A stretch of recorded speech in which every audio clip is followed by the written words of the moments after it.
making my own song and everything until it says we're streaming.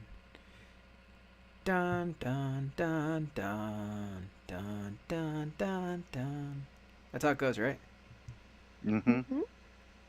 Class is now in session, everyone. Welcome to OreAni, the end of 2022 fall. Yay! Patch, patch, patch, patch, patch. You can see us. We got the nice fall background with us at night here as we end the season, or this year, we should say, as well. With us, we have Jessica. So, We have baseball Vinny. Hello, Happy New Year. And we have Albert. Hello, Happy New Year. 明けましておめでとうございます。 Yes. Happy New Year's to everyone and happy holidays or Merry Christmas, however you want to say it. Because we passed that too. Dragon is at the anime convention ALA, so he wasn't able to join us. He selfishly decided to go have fun at the convention. And I'd like to make a call out to Neo. Neo's currently not feeling well, so best wishes to Neo. oh. Did you get to see? He did get it from family members, so I see. so he Not cancer, COVID. yeah, he was bummed Yes, about we'll it. see. So we did talk to him yesterday, and he said that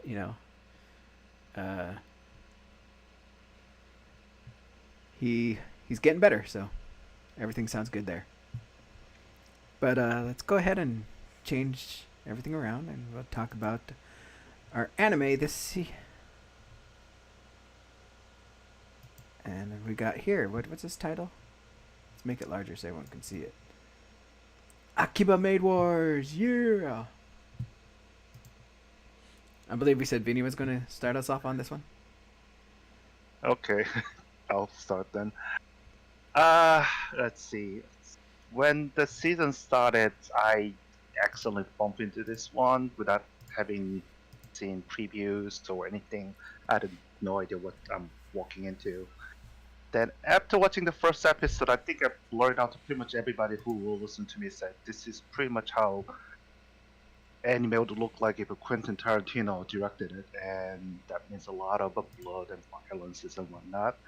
And as it turned out, it was a sort of parody settings of how the Yakuza genre of films are played, but except it uses a very cutesy facade of the Akiba maid, centering on the maid cafe, which everybody who knows associate with all those cutesy girls dressed up in a frilly French maid dress and serve food and do all the singing and songs and dances that would be the least the last thing anybody would associate with the guns and the gambling and all the blood and it is completely absurd series, but it's so fascinating to watch from the beginning to the end.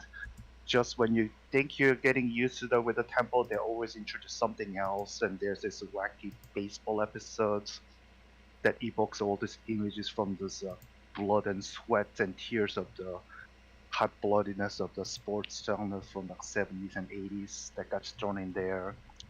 And I think Albert mentioned that before that if this truly follows the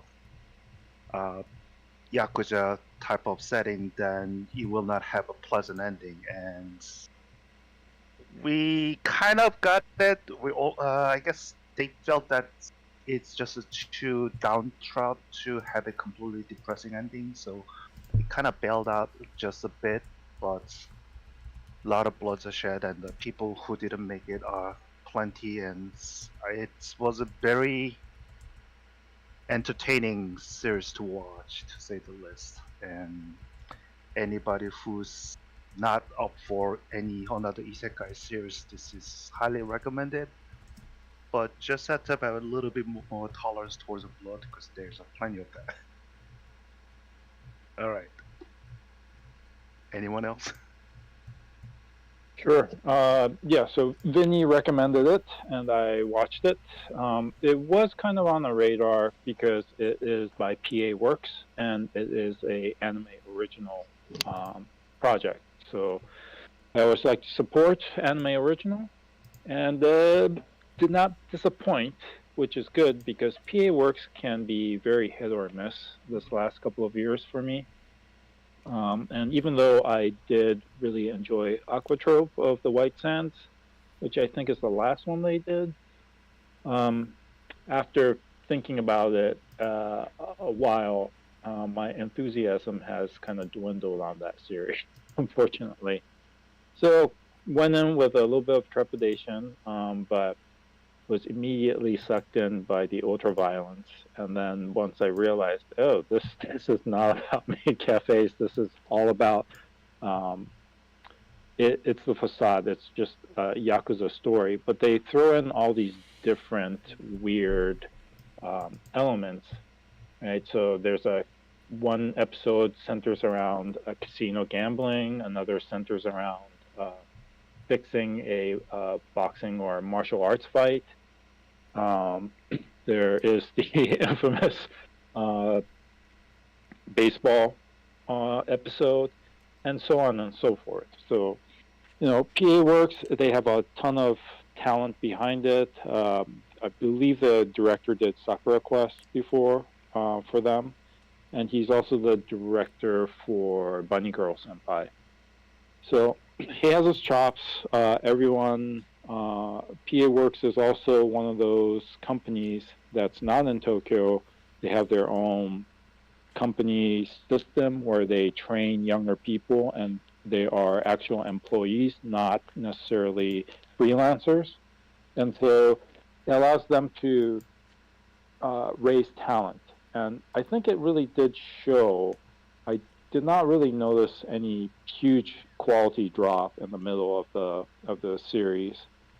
And the stories, they played it at face value. They're acting, they behave, and they do things like maid cafe employees, but everything else about it, they are acting like these violent Yakuza groups. They're also called Boryokudan in Japan, but they pretty much went all the way, all through the 12 episodes, and yes, some of the characters did not make it. I won't reveal who, but I really enjoyed it, and I highly recommend it because it's so unusual. And I even after, there are episodes where I watched it twice because it was so entertaining and so ridiculous. So yeah, definitely highly recommend if you want something a little bit off the beaten. Yeah, really, really fun show. It was streamed on High Dive, I believe, so that's where you would be able to watch it. And one thing that always escaped my mind about it, which I think it did really well with, was the time it was placed in. Right, it was takes place in 1999, right? Mm-hmm. So it was very interesting to see how they depicted Japan, or that area in Japan, during that time. You mean the Windmill 95 operating system? But I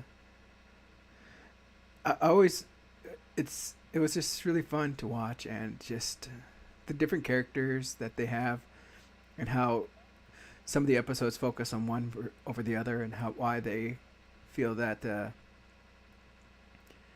how they live their life, I should say, and how they go about things, was really fun to watch. And just the opening and ending just were also very fabulous songs to listen to and just watch.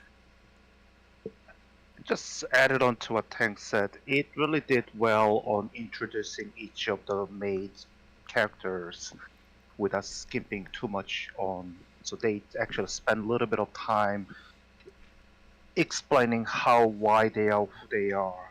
I think only thing they neglected to really mention is the manager as to what came about her to be, because she always came out to be this soft spineless sucker type of manager type who just throw you under the bus at the heartbeat. But I don't think it explains why she turned out to be that way. That's really the only gripe I have as far as the character introduction wise.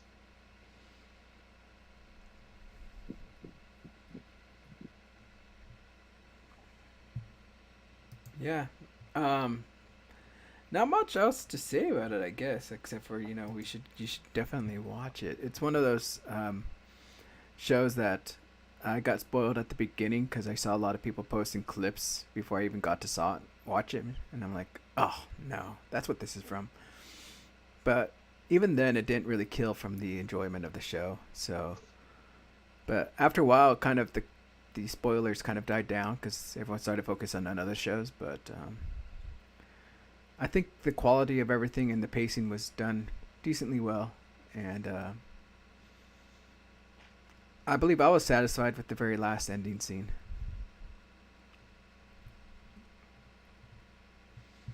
Let me get here. What's our next title here? Oops.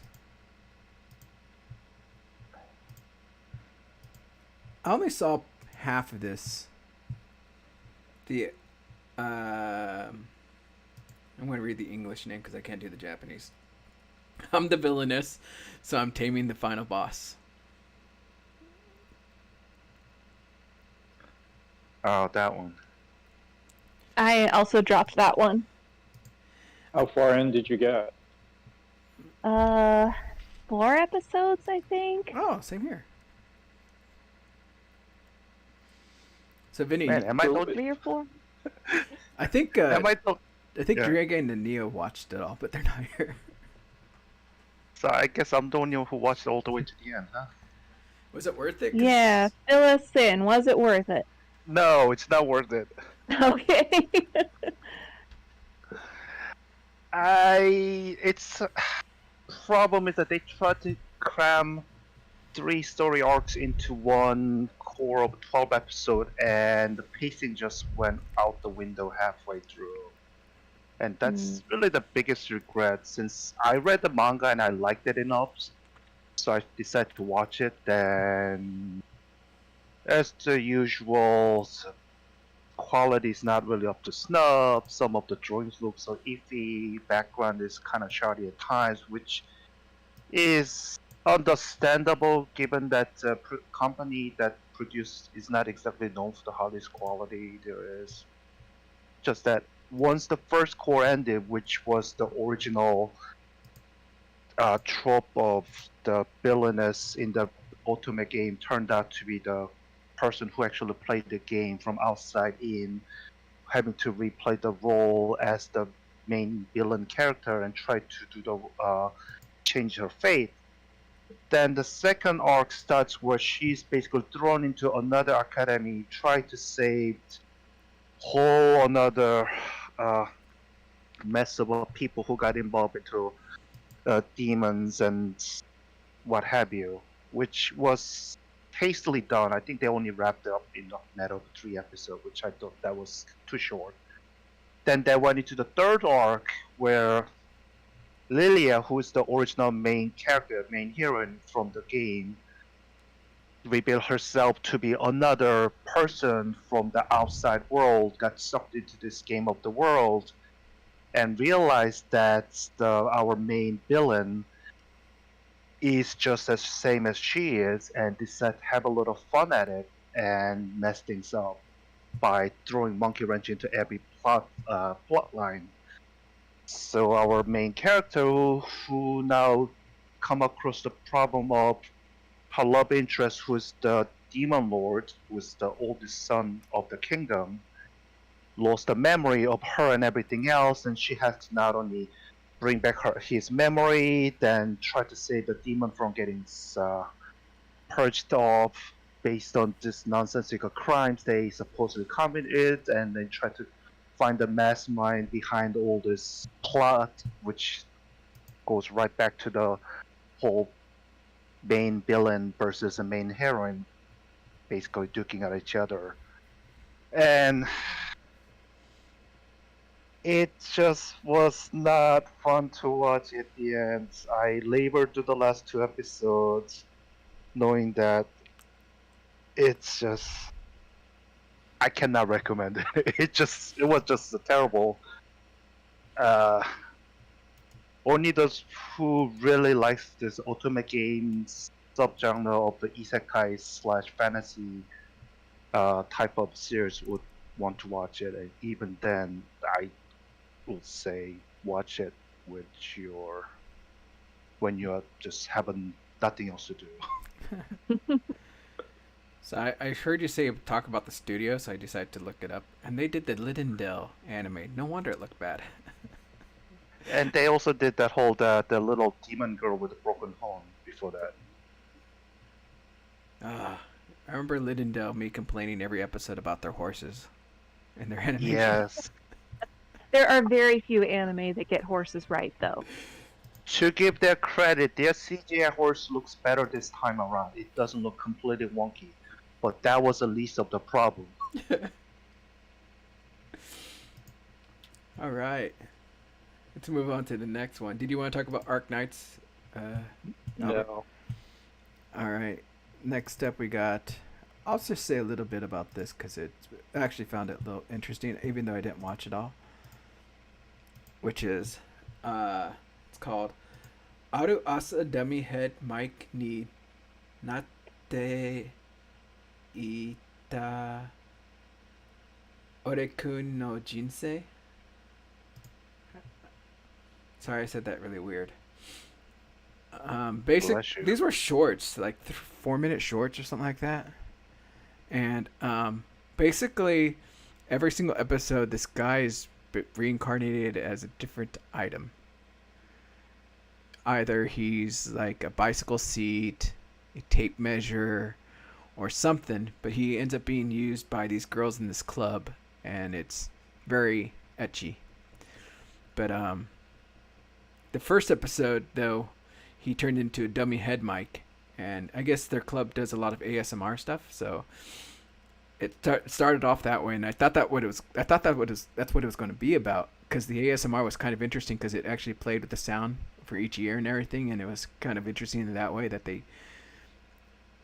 But the other episode just went downwards, so it was kind of sad, but. Yeah, so we got an ASMR anime. Or at It's a least. proof that they can turn anything and everything into anime. So yeah, I mean, the guy even reincarnated as I think was it chicken or duck or something. I can't remember. He reincarnated some kind of food, and the girls are eating him. He's like, "Oh, I'm being consumed," and it was just really weird. That's disturbing. But let's go to the title that I know everyone loves.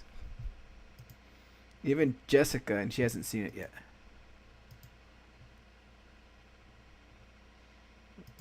Bochi Zarok. Who wants to take the head on this one?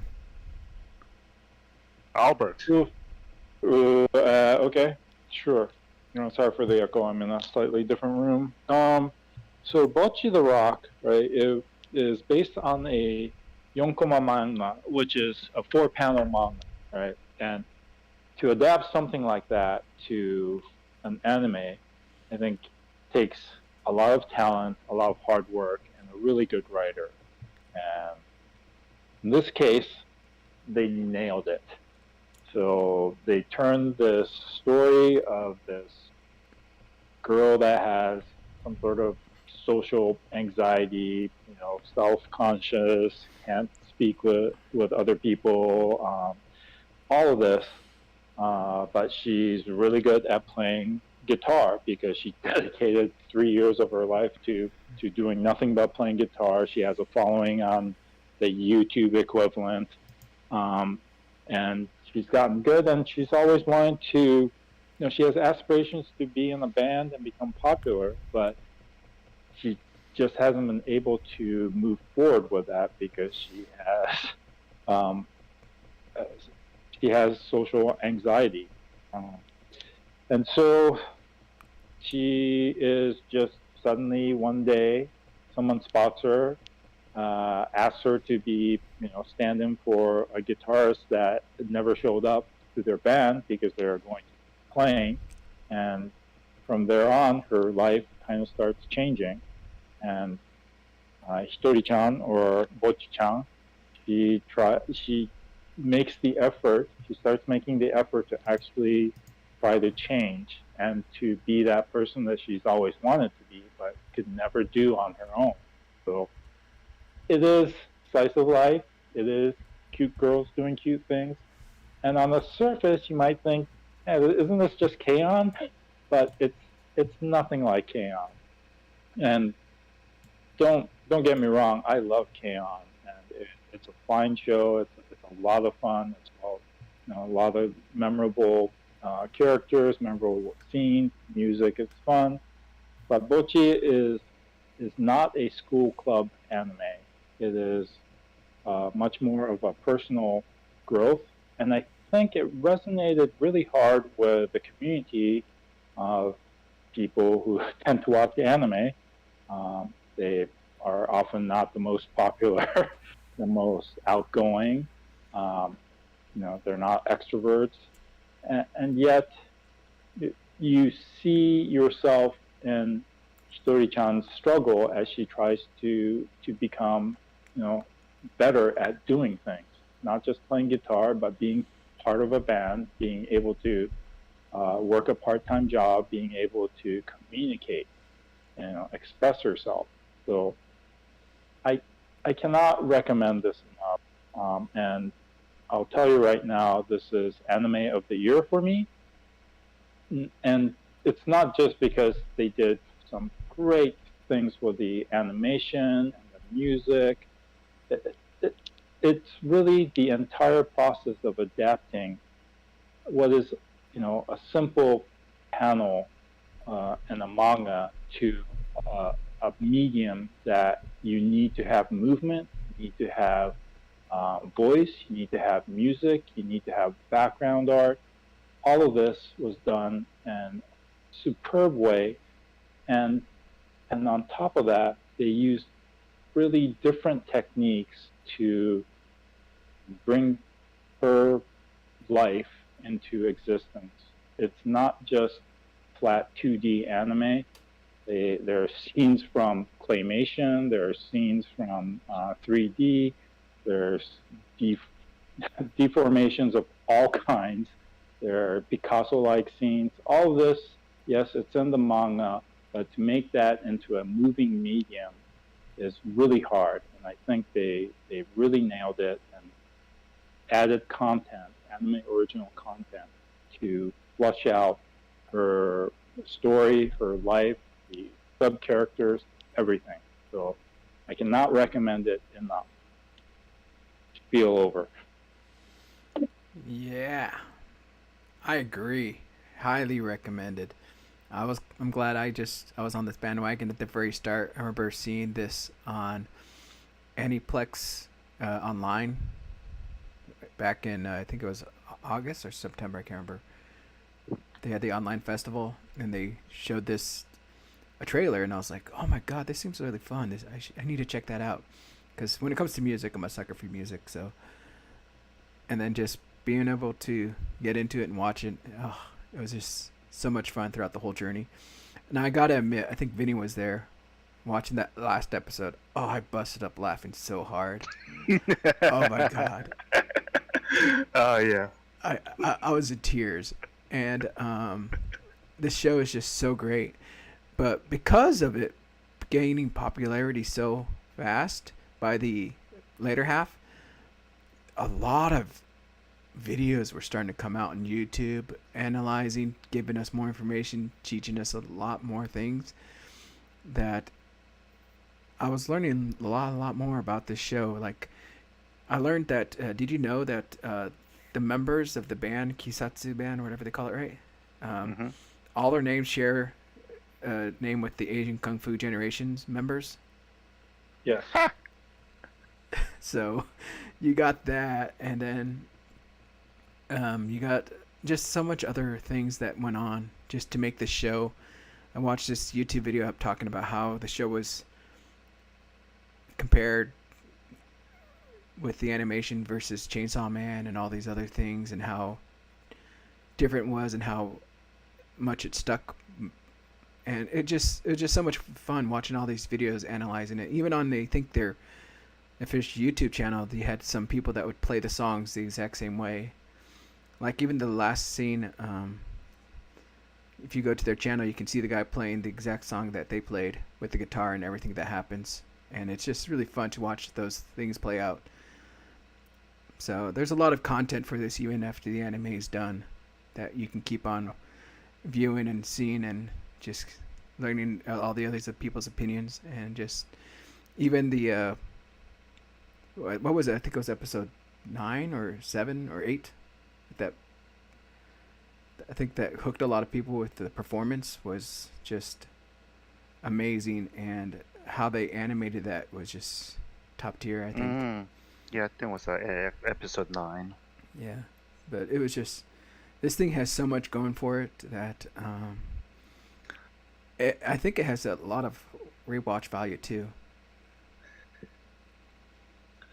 It does, because I mean, I read the manga right before its animation started, and as Albert says, it's hard to translate the full panel manga into full 24-minute animation episodes, and they did such a wonderful job filling the gap and expanding in a way that not only makes sense, but it translates so naturally that if you never read the manga, you would not realize that some of the scenes they had to create for animation did not exist in the original material.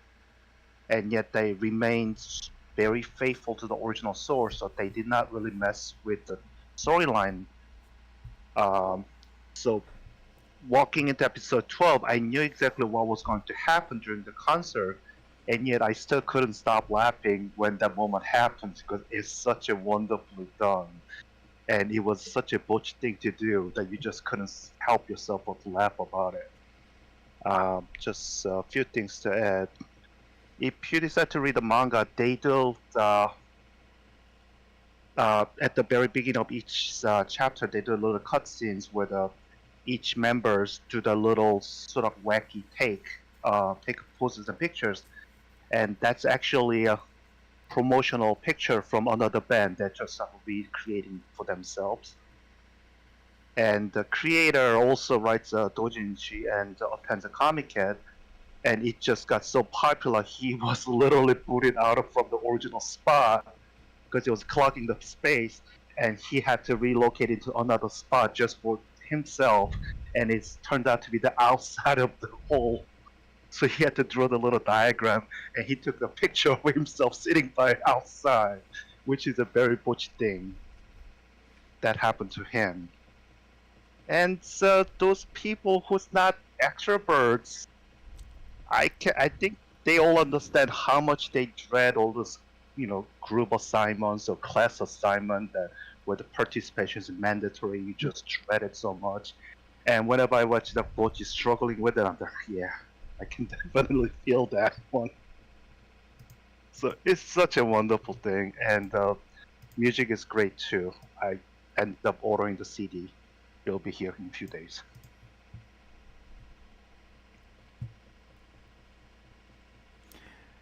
All right.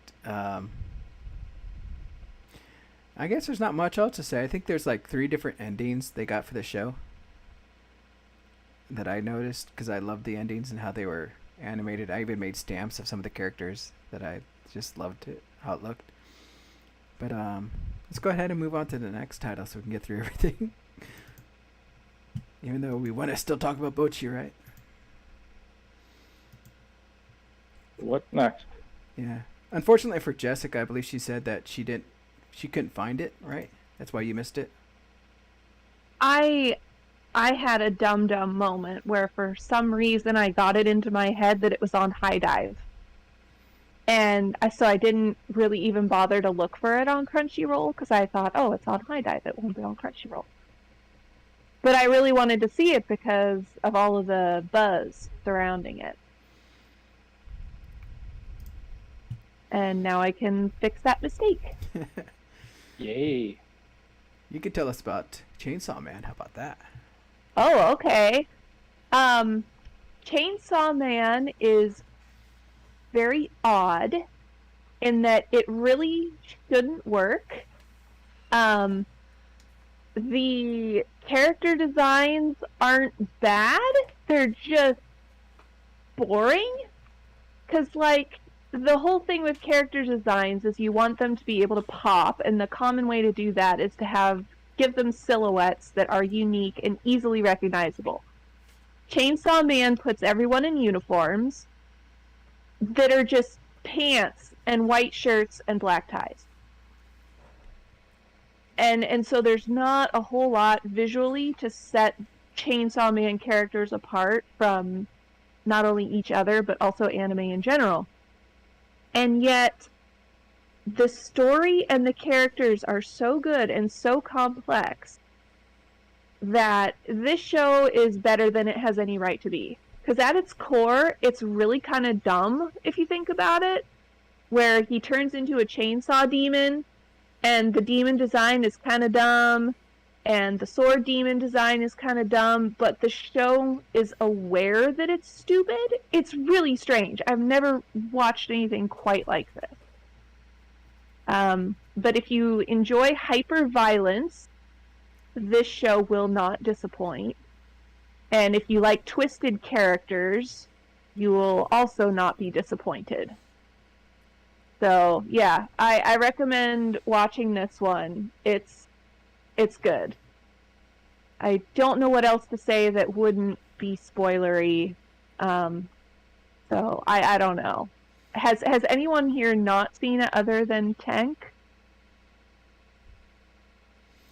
I've watched it.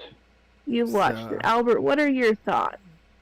It's a definite recommend. And at the beginning of the season, almost everyone was hyped for this, right? Mm-hmm. It was so hyped, overhyped. And did it live up to the hype, even to the overhype? I'm going to say yes. So yes. I really enjoyed it, and I'm looking forward to the story continuing. And there is some pretty insane things going on. Mm-hmm. And I am not the manga readers of Chainsaw Man, so I don't know what's going to happen. Although I have been spoiled in some cases because you can't help but avoid it. But many other, Anitubers have analyzed and overanalyzed it. But yeah, it's good. It's really good. Mm-hmm. And anyone who says, the CG looks like crap and I'm not going to watch this, they're lying. They're wrong. They're wrong. That means they haven't seen Berserk. Yes, I'm really glad that you brought that up, Albert, because honestly, this is what CG should look like in an anime. It is amazing. It looks very well done. And it's not distracting. Even if you know it's CG, it's not janky. It's not on a different frame rate, which is a common issue with a lot of CG animation. The frame rate is different from the stills, and so it looks really funky. This is done. It's very Land of the Lustrous-y, I think. But maybe even better. Don't come for me. I love Land of the Lustrous, but I think Chainsaw Man has better CG animation than that one did. You heard it here first. Don't come at us. So That's very much of fighting words there, but I know. One thing I was going to say is that I've read the manga. That's why I stopped watching the anime, because it had a lot of other titles. So since I've read the manga, I was like, I don't need to continue on with the anime, so I can spend it on other shows. But I would admit that the first episode is what actually got me hooked, because of how it looked and how wonderful it looked. So I don't doubt it was it looked bad or anything. I admit that you could tell it's obvious CG and everything in certain areas. But I mean, it's not as bad as a lot of other shows. And the story is good enough that it can get you through. Yes. The story's good enough, and it's so cool you don't care. Because it's like I was saying about how the design for the Chainsaw Man is kind of goofy, but it goes so far into camp that it comes full circle and becomes cool. It's really hard to explain.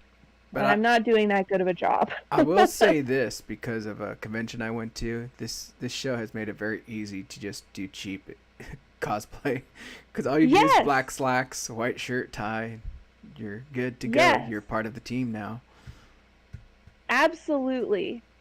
And that's why it's really amazing that the character design works, because it pretty much violates every single law of and rule of character design.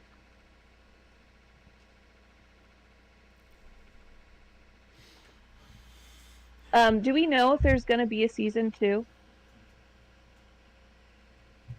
As of this moment, I don't know. Let me check. Yeah, I haven't heard anything concrete, but I think it was popular enough that it should, but nothing's been announced. Yeah. I mean, there's enough content to go about with a whole nother season or 2. Let me see here.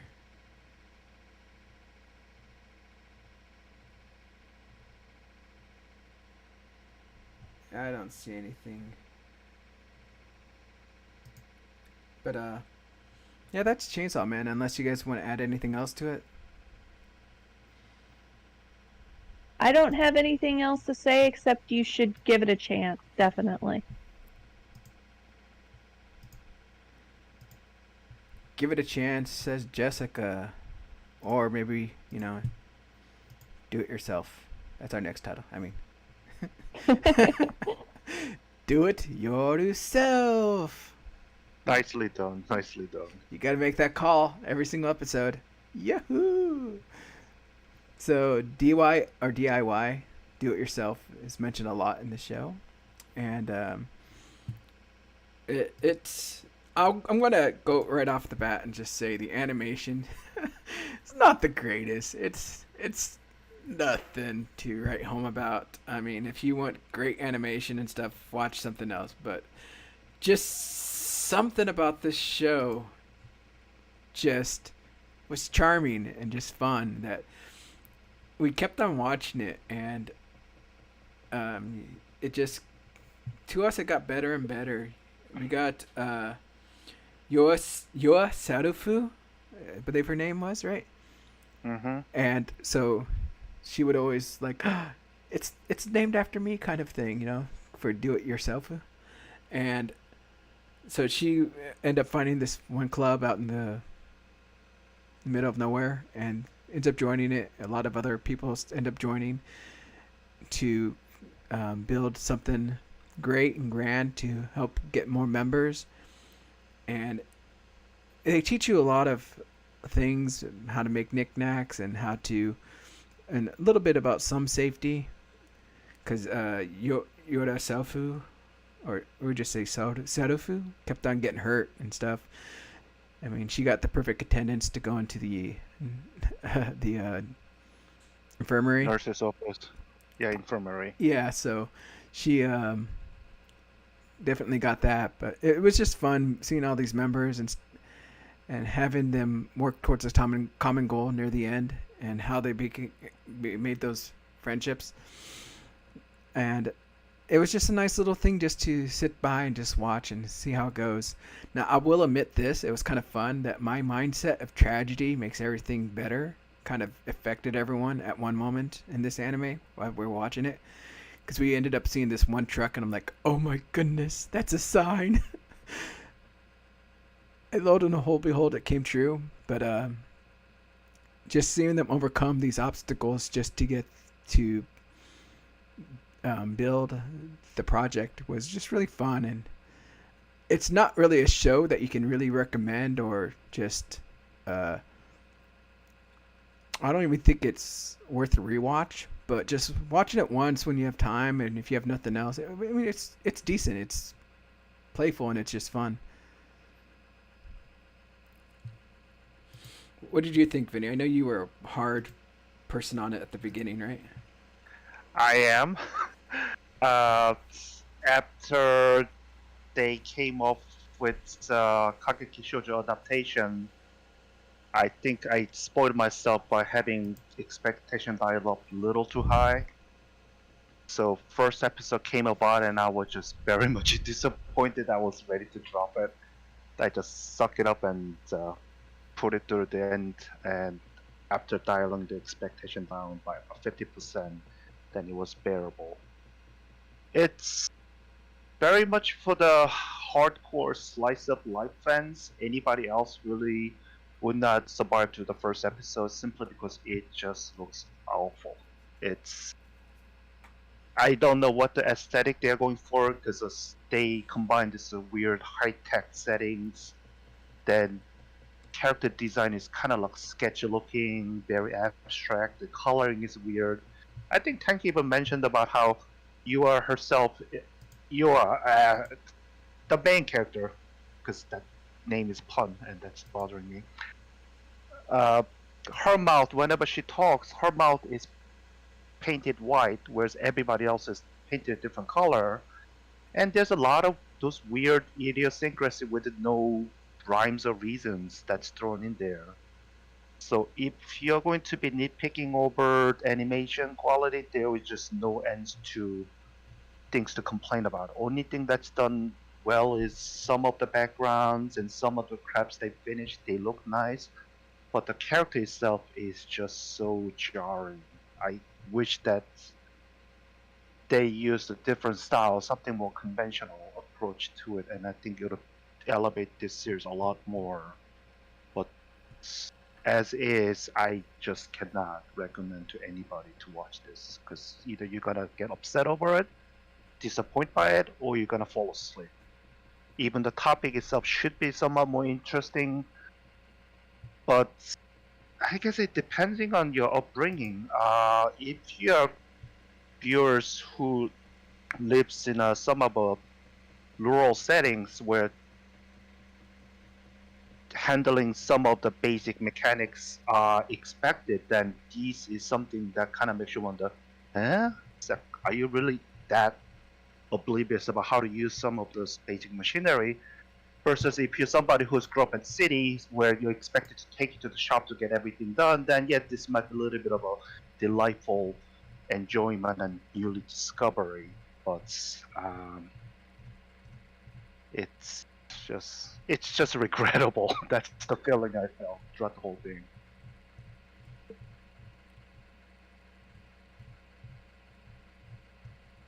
I think I posted a picture. Here, I'm going to see if I can share with you guys on OreAni about one of the scenes and how the animation is. Here, let's boop. This thing here. You can see how janky it is in some areas.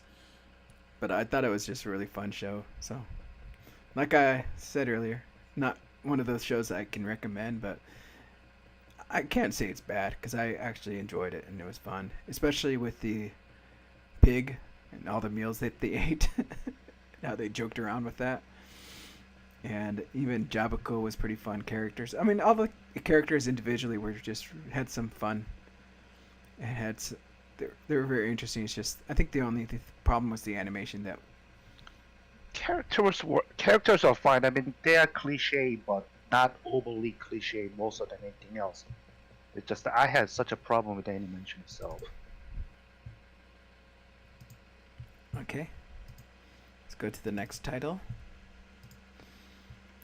So if you guys need to learn how to do some stuff, maybe you want to watch do it yourself or just go to YouTube. YouTube, skip the life story. Next up is... Oh, no, not that title. What title is that one? I forgot. This one here, Futoku no Guild, or the Immoral Guild. Not much to say about this, except for this is the hardcore ecchi anime of the season. You know, we had the Labyrinth Harem last season, and then we got this one, which is I wouldn't say is as bad or as graphic as the other one. It's just a lot of open tops, I guess you could say. No, I'm sorry, I just cannot keep a straight face on this one. But I mean, if you're looking for that etchiness,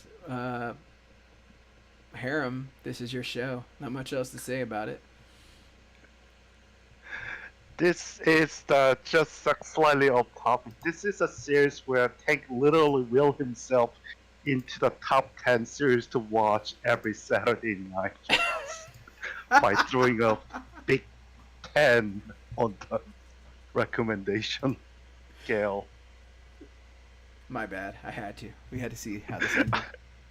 Yeah, that's why it became the Edge series of the season that Tank wanted us to watch, and this became it. I must say it's not as troublesome as the one from the prior season where the dungeon crawling slash harem slash slave thing, which is just troublesome in all itself. Whereas this is sort of like a light-hearted comedy driven with a lot of fan service thrown in there. So is it recommended for anybody under 18? No, because obviously it has a lot of nudities in there. But is it funny? It is funny enough so that if you like to watch comedy series with and you don't mind a lot of nudities thrown in there just for the sake of it, then yeah, it's viewable. It's not terrible in that regard. It doesn't throw the whole moral quandary of should anybody even be watching this kind of thing. Yeah. It doesn't pose that, so that's the plus. Yeah, and it's more or less a lot of slapstick comedy rather than anything else. Let's go ahead and move on to the next title because I don't think we need to keep on talking about that, right? I actually haven't seen the last episode of this. Isekai Oji-san finally finished. We had a big pause, right? From last season to this season. And we Twice, I believe. And we finally got to see the conclusion of the Isekai Oji-san. And I have to say, the whole journey, worth it. Really fun. I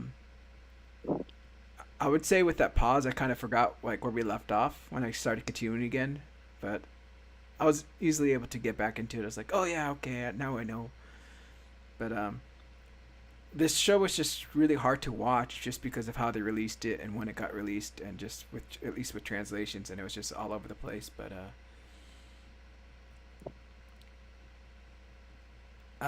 I don't know what else to say about it except for if you're like a fan of the old classics, video gaming, RPG stuff, and watching just shenanigans go all over the place. I think this is a really fun show. But like I said, it's one of those shows I think is also hard to get a hold of to watch. I don't even think it's out in all out on Netflix last time I checked. Do you know? Not sure. I know it's a Netflix show, and it was, in Japan, it was being released whenever a new episode came out. But like Tank mentioned, there was a huge delay, and they ended up cutting the season short, and then pushing it to the next core because of COVID-related problems, and then there was another delay because of COVID. One of the episodes then, I think the last episode then dropped. It was a week or two late. So, yeah, it's really unfortunate because I've been reading the manga. It's another one of those isekai deconstructions where the main character ends up in a different world and has to find a way back. But this story takes place as essentially a flashback after he comes back from the other world and has retained his powers. But because of the way he is, he's living. He was in a coma for I forget how many years. He's now living with his nephew, and he also socially inept to to extreme degree, and all of that can be funny when the nephew and his childhood friend are viewing these episodes and are interpreting the actions taken by these characters from a modern perspective and saying, oh no, he doesn't realize this. Oh, this concept happened later than when he went to the isekai. So of course he wouldn't know. Man, he's really not getting it. Or all of these commentaries are hilarious. So yeah, I really enjoyed the show, and I think there's three kind of main heroines, and they all are voiced by a lot of talented people. So the elf is by Haruka Tomatsu, who is voices Asuna in SAO, right? And Mabel, I believe, is Yuki Aoi. She voiced most recently like the spider in the spider isekai anime, right? And the priestess, or I guess, is she listed as priestess? Wasn't she also Madoka, the other girl? Wait, who? Which one? Mabel? Mabel? I don't remember who Madoka was. Maybe, I think you might be right. But the priestess / hero, she's Aki Toyosaki. Yeah, I'm pretty sure. Who, did. Wait, is that right? Okay, I might be confusing someone. But anyway, yeah, they're all super talented, and they're all putting their effort, and it's all funny, and yeah, I do recommend it. And I'm continuing to read the manga, so it's something that I enjoy as a different take on the oversaturated isekai genre. It's something a little bit different. It's like, how much more content would you say the manga goes beyond the anime? So they ended with the hot springs resort, right? Just after that. So I think that's around volume 4 or 5, but I'm not 100% sure because it's been a while since a new volume has dropped. So I'm not sure where we are, and some of the timelines I think got shuffled a bit, or episodes compared to the manga, which is pretty normal so that you have a more flowing story. So yeah, but people should definitely check it out because it's a lot of fun. All right. Anyone else have anything to say about it?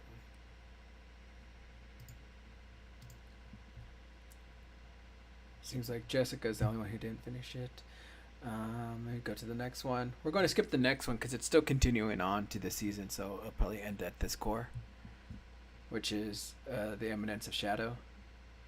So next up is Raven of the Inner Palace, right? Yep. Here, Yep. Let me get the time card. This was actually introduced to my group of anime watchers by what's his name? Vinny? Yeah, what's his name here? By Vinny. So it was a nice inclusion to our anime, and I have to say we were really happy with it. You're really happy with it. I especially loved the opening song. It was...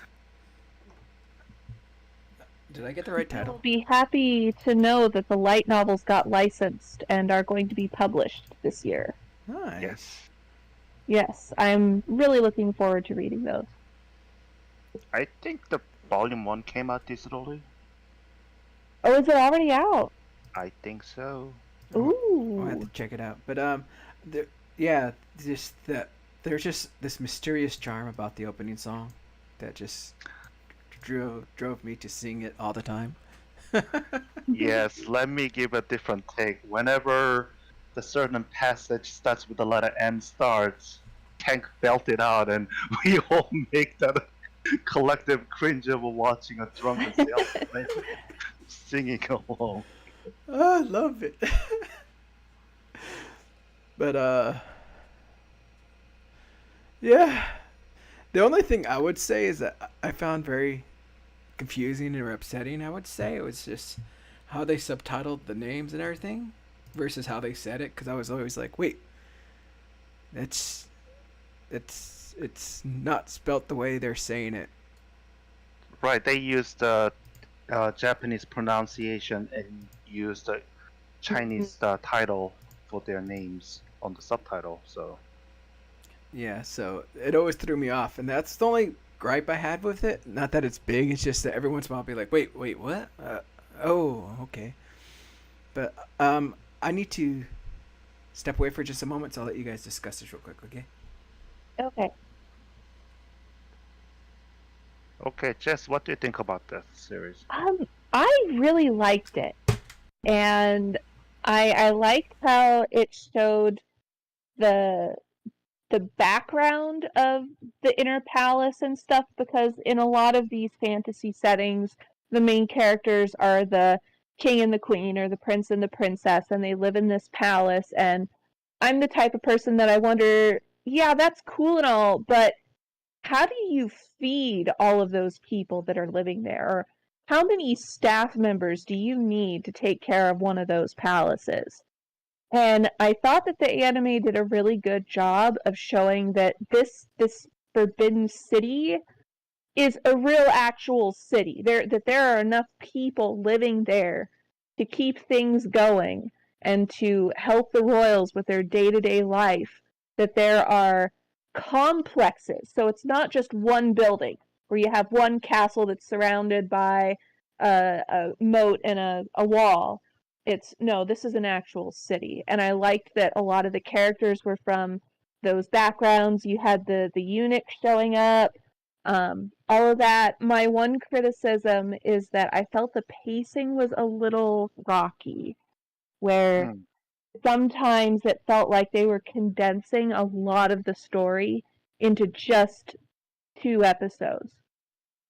So if I were a betting type, I would say that they would take an entire book and do 2 episodes on just that one book. And so sometimes it felt a little rushed. But I still had a really good time. What about you, Vinny? Uh, I enjoyed it. When I watched the first episode, I'm thinking, I don't mind drama as long as it's well delivered. And as you said, it does have a pacing issue. Some episode felt like it could have been done in 2 instead of 3, where some of them could have been used a little bit more screen time, but it's just done a little quickly. My biggest issue was the reuse of her animations when she take the flower off from her head. Yes, you're gonna see that a lot. Right, the first few episodes we all watching it. Man, is she gonna do this like every single episode? The answer is yes. Yes. I did point out they changed their clothing a little bit. So yes, sometimes the angles are different, sometimes the approach is slightly different. So after a while, you just get used to it, so it kind of rolls, off your head, and you don't think about it as much.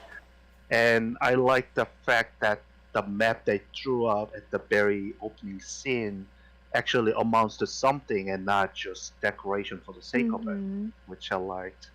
And some of the ones who was watching it with us commented that this feels a lot like watching those Chinese court drama, which to me, that saying in a volume that it actually looks authentic enough.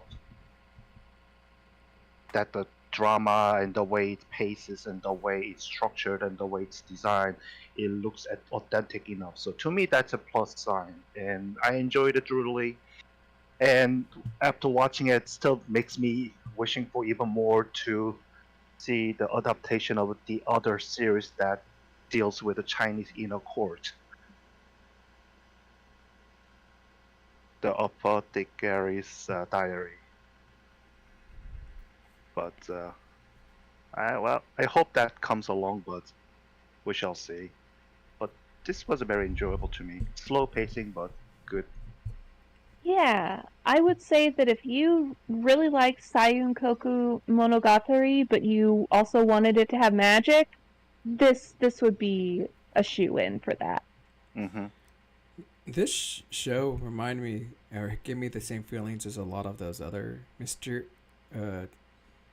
like death novels and stuff or something like that, like Inspector. I don't know why I got heavy vibes from that, and even like that one with the bones. The Beautiful Bones. Yeah, Beautiful Bones. It gave me that feeling as I watched it, as you go through the mysteries and learning about what's happening and how she investigates. So that's why I kind of enjoyed it, because I enjoyed those shows as well. So with that feeling, I was easily able to get into it and watch it and have fun with it. And of course, like Vinny knows, I loved the opening and ending song. They were just really fun. Yes. And just really wonderful. There's not much else to say about it, but I would admit that this is kind of a hard show to recommend to people, even though it's well done and has a wonderful story. Because it's so niche. Yeah. Right. It's a slow burning drama type, not much actions to speak of. So if you associate anime with action, this is definitely not going to be your Nope. cup of tea. So somebody who enjoys a little bit of occult style drama, mystery solving, then this will be worth at least checking out first 3 episodes. And I'm surprised after opening the page here, it shows that the narrator was Inoue Kikuko. Oh. And she's one of my favorite voice actresses from back in the day. I mean, she's become like everyone's mother nowadays, characters. She has been for quite some time now. Yeah, so it's surprising me whenever you hear her voice, like, oh, like what was it? It was Shoko's mom, right? From she was Komi-san? also, yeah, and she's also do-it-yourself as a mom too. And I think Shinobi no Toki she's the mother. So she's playing a lot of mom things, and she's like, it's funny because on this page it shows that she has held a long-running gag of eternally 17 years old. Which reminds me of a scene in Zetsubo Sensei, because they made a joke about that too. Oh boy. Her age line basically mimics that of the "Oh my God," as Bellamy never really aged, and so did she. So, is there anything else to mention about the show, or? No, I'm good. All right. Next up is everyone's favorite show to sing along with, I guess, because everyone knows the words, right? Sure. Happy birthday to No, you. too soon. Too freaking soon. What, you mean too We're late? gonna Vinny's sing birthday's over. the catchy Ariel song. Oh my God, am I gonna die next? So I did know one thing, is that the ending song by Supercell, as soon as I heard it, I was like, oh, this sounds so much like Black Rock Shooter at the very beginning. It gave me that huge vibe. But other than that, let's hear what you guys have to say about the show. I haven't seen the latest episode, so. Neither have I. Yeah, I Oh, have man. not seen the latest one. I mean, Am it I dropped the one today. that? Yeah. I think you Yeah. are, yeah. Oh man. Oh man. Um, Okay. I'm gonna say that I'm not sure how I feel about this one, because with Gundam, I'm not saying that I'm an expert on Gundam. I have not seen every Gundam that's out there, but I have certain expectations for Gundam.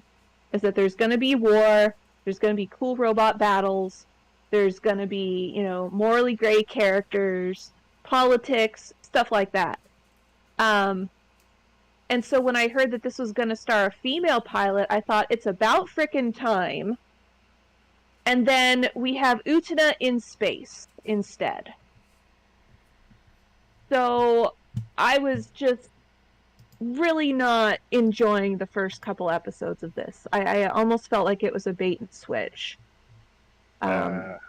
Especially because they started off with the mom as the pilot, and I thought, oh, this is really cool. We have a not teenage protagonist in the pilot as the pilot, and going to be the main star maybe. But I was okay that they passed it on to Suletta because she's as cute as a button. I really like her as a character. But I kind of get the feeling watching this that this was written by men, and that it's not. It's like, how do I explain this? Is they're trying to do a feminism, but they're not really sure how. And so it just comes off a little weird to me. Yeah, I don't know. What do you guys think about this? Okay, who wants to go first? I don't have You much. spoke up. Okay. Well, a lot of the criticism that you leveled on how this Gundam just does not feel like the Gundam that everybody's known and love or hate for. Well, watch 12 episodes. That's all I can say about it. To me, the biggest draw of this Gundam is that it started off not liking the typical Gundam, which I don't quite enjoy. I just don't care for all those endless wars and bloods and death. And I mean, I like the action scenes, and don't get me wrong, I love that part of it. But so when it introduced in a sort of school setting, I'm like, yeah, school setting can be very cliche, but in Gundam world, I guess it's somewhat refreshing change. So I enjoyed it, and I guess after watching too many isekai series with a shoddy, half-baked looking things everywhere, watching Gundam is sort of relief that you kind of get to see the actually properly done, well-crafted looking episode one after another. Yeah, there's a little variation here and there, but nothing that dips to the point where it makes you wonder what's going on. That you don't have to think about what's the ramification of this episode. Has there been a COVID outbreak amongst the staff? It's been sourced into another country where they had a problem, so they had to ship it to somebody else's and get it done, and ended up looking like a bunch of potatoes. You don't ever come across that issue with this series. Having said that, in the middle of the series, it's starting to kind of inching towards that politics. There's a little bit of uneasiness of that, okay, war might be coming, but why? What's going on? Why all these characters that was introduced at the opening sequences, they're starting to show their little true colors, and you're kind of wondering, okay, I'm starting to feel a little bit uncomfortable where this direction is going, because something bad is going to happen, something bad is going to happen, and of course that birthday happens, and I think we're gonna go, oh, what? Why? It was such a tragic moment. It was, and that I really liked that. I know that sounds absolutely warped, but I thought, okay, yes, this is what I come for in Gundam, is the dark stuff. But I will say that once I decided, you know what, I'm gonna stop looking at this as a Gundam show and just look at it as its own thing, I started enjoying it a lot more. So I'm gonna continue watching it and see where it goes, but maybe you guys can explain something to me. Did they ever give a limit on what you could ask for in the duels? Could it be? It's anything, right? There's no upper limit, so you can ask anything you want as long as both party agrees to it. That's the deal. So if one proposes one thing and the other party refuses, then they have to revise the proposal to something else that both parties can accept. After watching episode 11, you know things are going to darker side, and after episode 12, I'm like, oh no, this has happened. I'm like, So I'm not going to mention. I am quite a bit traumatized by episode 12. I guess I'm just not. My suspension of disbelief is not fully in gear because on the one hand you have that awesome happy birthday thing that is I'm gonna think about that 20 years from now when someone sings happy birthday, and then you have one of the characters winning the day with a PowerPoint presentation, and it's just how am I supposed to feel? I don't know. Like I said, I have complex feelings about this show. I want to like it. I want to like it. I am in the show's corner. I want it to succeed and be good. Yeah. Well, at least you have complex feelings, which means you're invested and you're interested, versus yet another something that you're going to not remember or throw away or drop. So yeah, that's a I good think point. that's good. Yeah, so I think I haven't watched the latest episode, which is episode 12, which was delayed, probably due to COVID. I think that's going to be, it's just going to be reality. That's the new reality. Things are just going to be delayed. But yeah, I saw that there was a Gundam event. They released new images for upcoming models, and they a little bit of a spoiler, but they all look. The color scheme is very bland, as in military. So people already mentioned that things are not heading in a good way, and the themes of this, there is something weird going on behind the background, and that's been obvious from the start because there's this revenge angle, and yet there's also something else because they seem to be already in cahoots. Some of the people who you would think would hate each other's guts and would be trying to kill each other seems to be in cahoots behind some sort of conspiracy. So there's all this corporate shenanigans, which in this setting, corporation equals government almost. There's also this criticism about this corporate culture, or I guess capitalism in general. There's this thing in episode 0 that was released before the TV series started, where one group got entirely decimated and outright slaughtered because of a technology they were working on, the dangers of new technology. So there's a lot of interesting themes in the anime, and for that I give it kudos because they're trying something different than just straight out Earth versus the colonies, or some sort of black and white war setup. It was never black and white, but it's not as simple as it seems with all these backroom dealings. So I think that aspect is interesting. I did also notice some of the female characters seem weird, as Jessica mentioned. I just looked it up, and all the episodes are written by men. So there's that. I'm still very invested and looking forward to the second core. So I think it's been a very interesting take on the Gundam franchise. I feel that's how it felt at the beginning of Iron-Blooded Orphans, which is the last Gundam show. Also, it was not set in Universal Century. It was set in its own kind of universe timeline.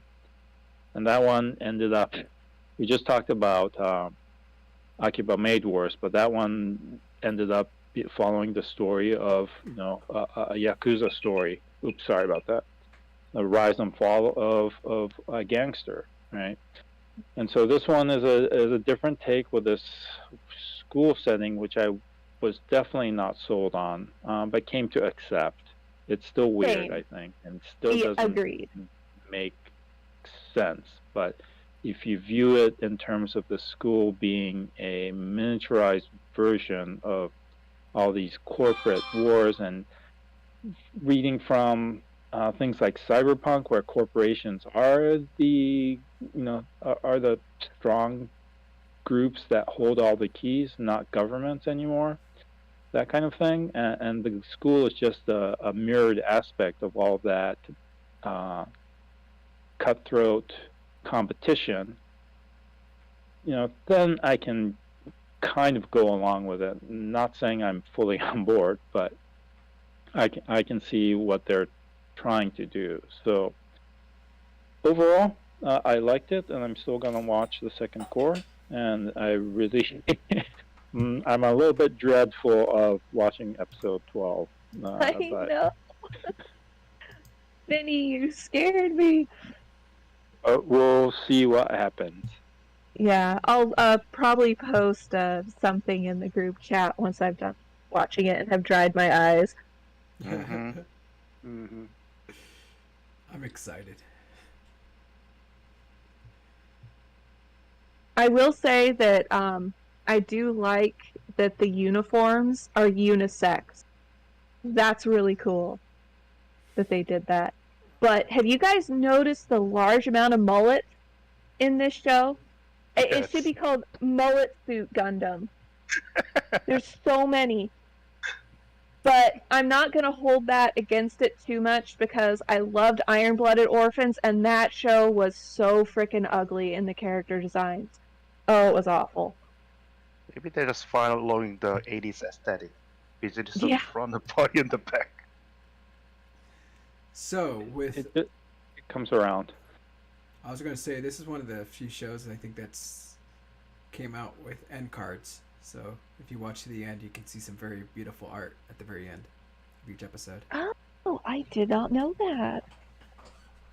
Episode 12 end card is pretty neat. It's not static image. So I think I don't see many anime shows doing those anymore. So this was one of the few that I was excited. Every week we can see the end card.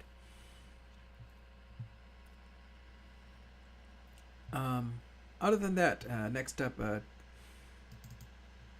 did you want to talk about Mob Psycho? Just that people should watch it if you like, the first and the second season. Third season ends up being pretty damn good. I gotta say, I thoroughly enjoyed the entire story arc for Mob. So it's the third and final season, and does not disappoint. Go watch it. That's it. Yeah, I was planning on doing a binge watch of it, so that's why I never watched it week by week. Do you think, but watching it, it would be, is it okay be watching it week by week, or do you think I did okay by waiting to binge watch it? You can binge watch it. There are distinct arcs, so if you don't have time to watch the 12 episodes in a row, you could watch the mini arcs within the season. Okay. Next up, Vinny, did you want to talk about the I somehow got stronger when I improved my farm-related skills? Just a few. It's nothing long. It feels very much like a light novel, isekai, now branching into the whole back to the nature farming life, and somehow that's glamorous life to be after being stuck being a corporate slave for years, I guess.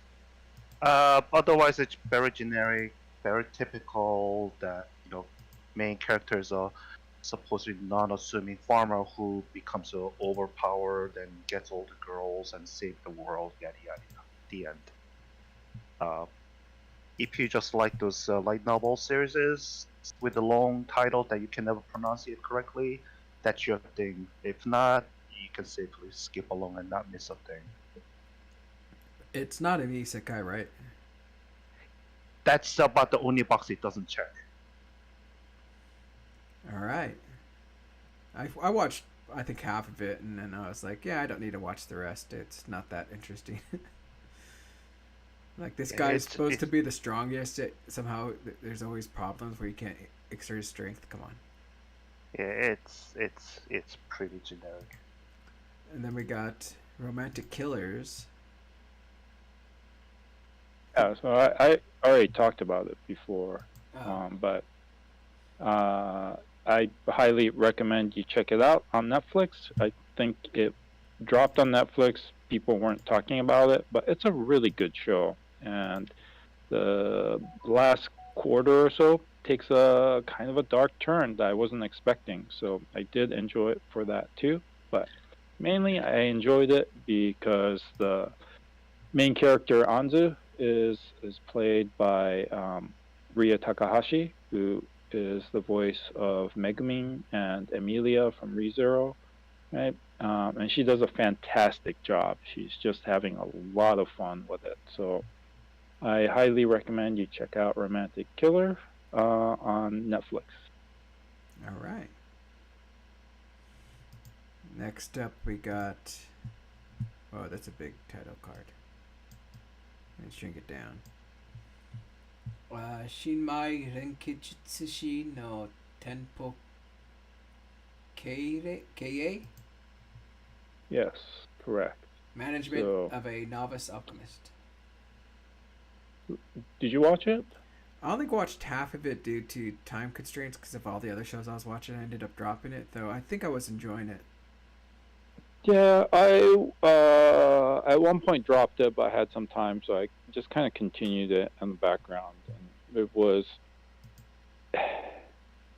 if actually, I don't know if it's actually based on a game or not, but it feels like it's based on a game. You know, one of the one of those JRPG style fantasy world things, but it's slice of life mostly, and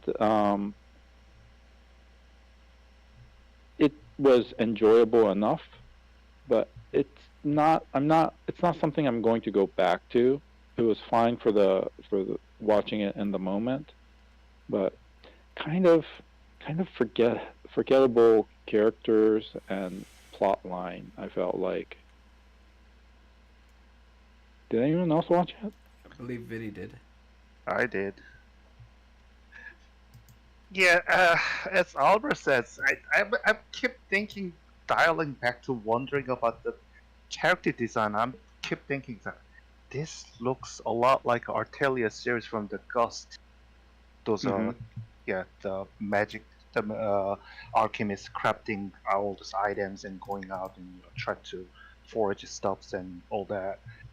And as Albert said, this is a very forgettable, very bland series in the end.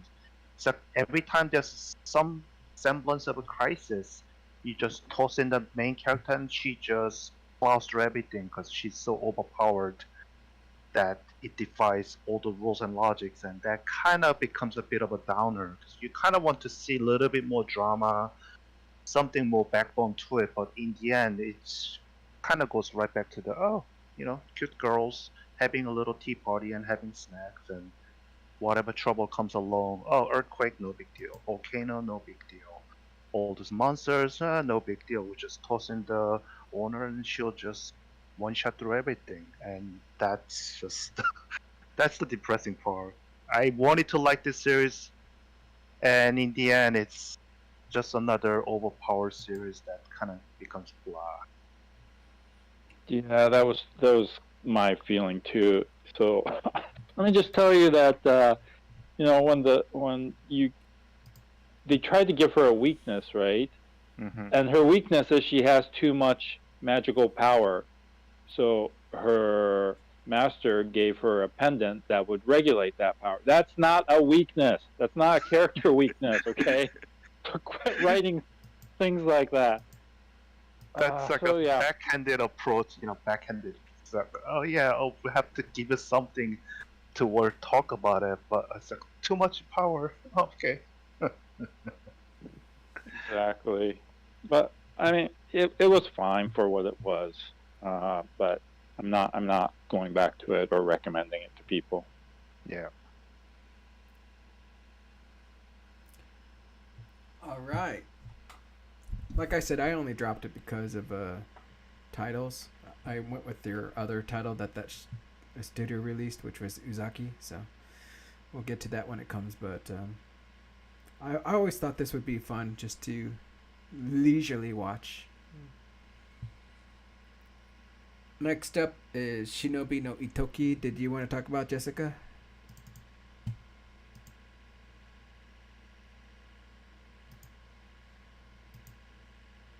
No, I dropped it pretty quick after I think episode 2. There's not much to say. Just didn't hold my interest. Oh, I guess I got further than you. I think I watched halfway through it because people were like, "This is actually good," and I watched halfway and I was like, it's not that good." No. So, now the other title. Did you guys want to talk about Spy Family, or do you think that's over talked already? Yeah, it's just if you like the first core, you'll probably like the second core. But the main problem I have with Spy Family right now is, I've been reading the manga. I was a big fan of it, but having it seen adapted to anime, I realized, man, there's a lot of filler type stories. It's not progressing the main plot, and I'm not I'm not sure how it's going to go in the manga, which obviously the anime needs the material to adapt. So the adaptation is good. The animation is great. Anya is still best girl because she is a natural girl, right? And she's also kind of dumb, like you would. Just because you can hear people's thoughts, spoiler, does not mean that you can correctly interpret and act upon it, right? So I really like Anya as a character because she's still a little girl that can just happen to hear things but doesn't know exactly what to do with it. So that, and then this season they introduced a new character, which is, wait, what is her name? Frost? But yeah, and what was her code name? So Lloyd is Twilight, right? And she's was it a Dawn or Dusk or something Dusk, like that. yeah. Anyway, she's hilarious because she's insane. She's utterly insane, and the voice actress does a superb job of portraying her. So I I did enjoy that, but yeah, overall, I think people are going to be frustrated that the main story is not progressing as fast as they would like. But that's just my feeling about it. But still, recommend. Yep. Next up after that is... give me a second, I'm trying to get the title. Tensai shitara ken deshita. Reincarnated as a sword. Yeah, this one actually surprised me. I didn't think it was going to be as interesting as it ended up being to me. And I think I'm going to say I enjoyed it. It was good. I like that more than other typical isekai overpower series.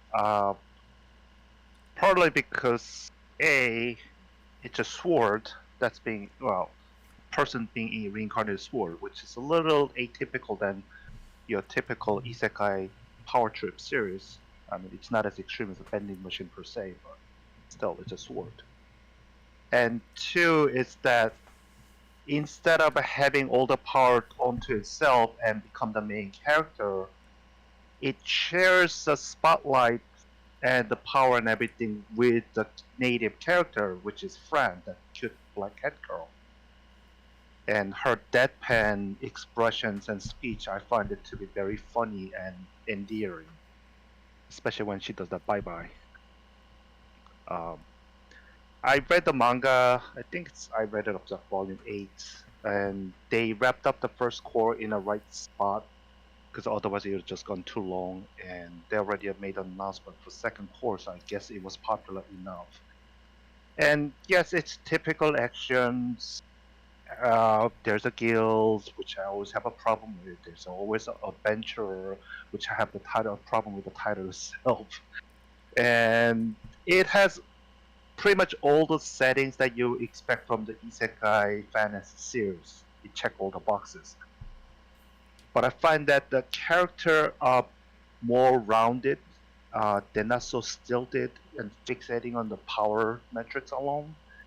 And they don't go too heavy on game terminologies. Yeah, it has some of that, and it does bring it up whenever it needs a skill upgrades and all that, but it doesn't spend so much time divulging into trying to explain or trying to differentiate between this series versus every other series that's been out there, which I find that time better managed, because I much rather see the story of the main character or the support characters as how the relationship come about.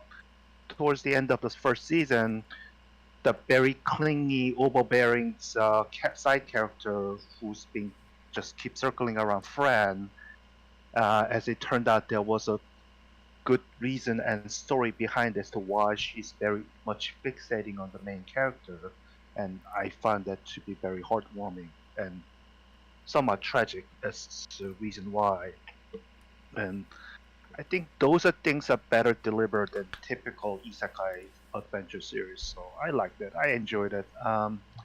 If anybody who likes those kind of series, I'll recommend it. And if people who just hates it, there's just no saving it. But out of the all isekai adventure series, I rated this one somewhat higher than others. So there's that.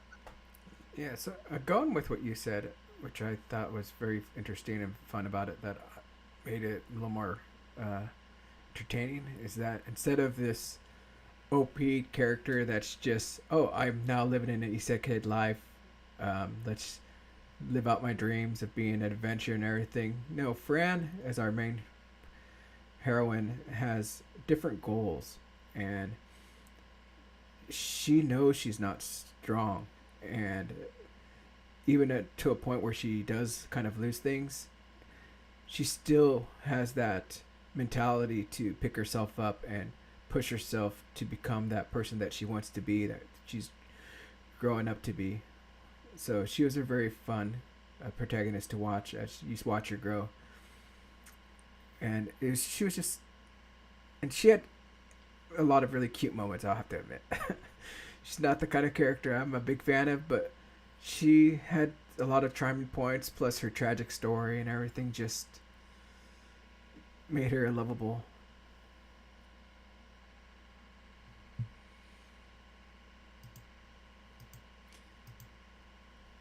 Do you have anything else to add, Albert? Or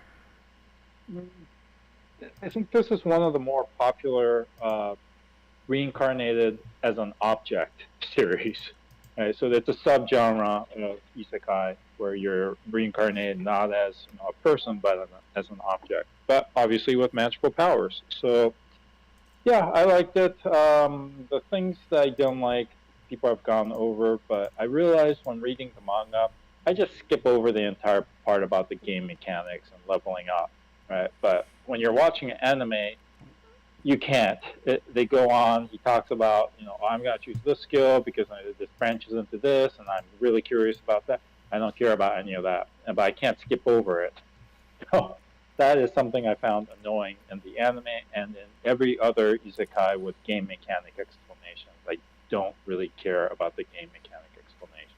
So I'm a show, don't tell, right? So show me that she's improving. Don't just talk about it endlessly. So that's something to be aware of in all these isekai, which is essentially, they're using video game mechanics to explain things. But yeah, overall, it's enjoyable. I'm not sure if I'm going to watch season 2. So I did enjoy season 1, but I'm not sure I'm going to watch season 2. So that should kind of, I'm a little bit tempered in expectations, and I think there's enough new material coming out.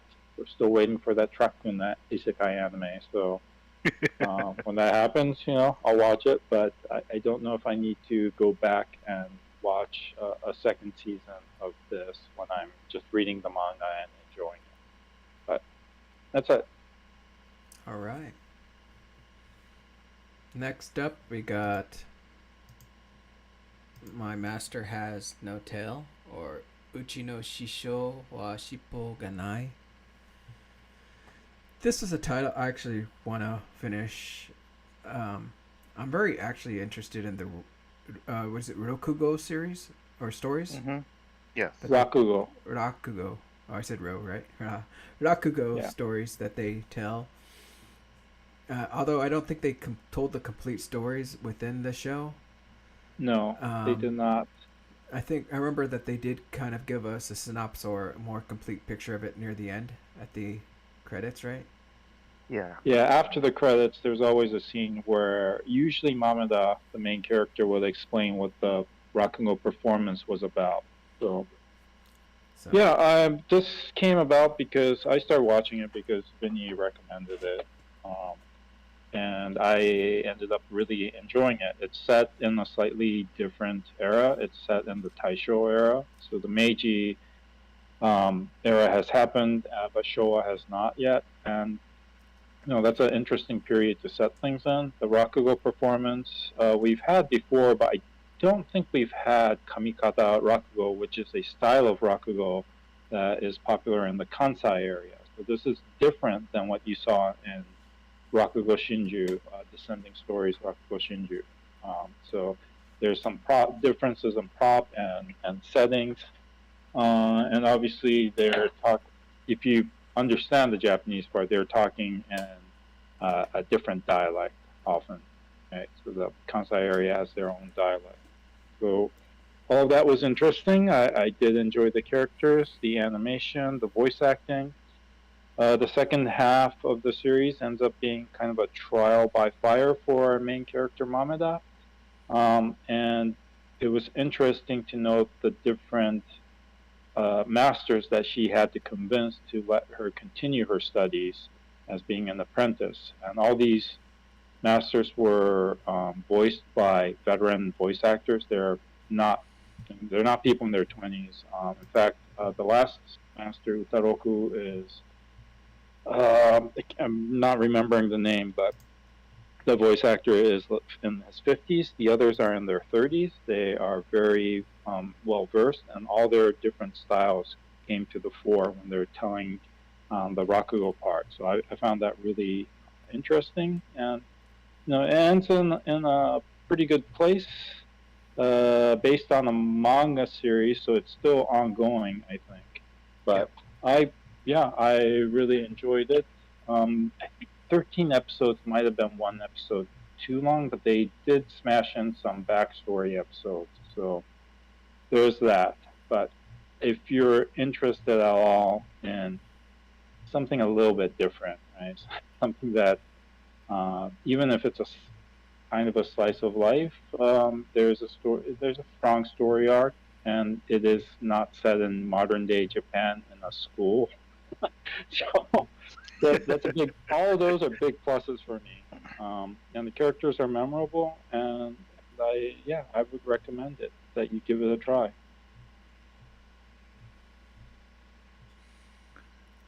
Yeah. I think the only thing I didn't like about this series is the price of the figurines.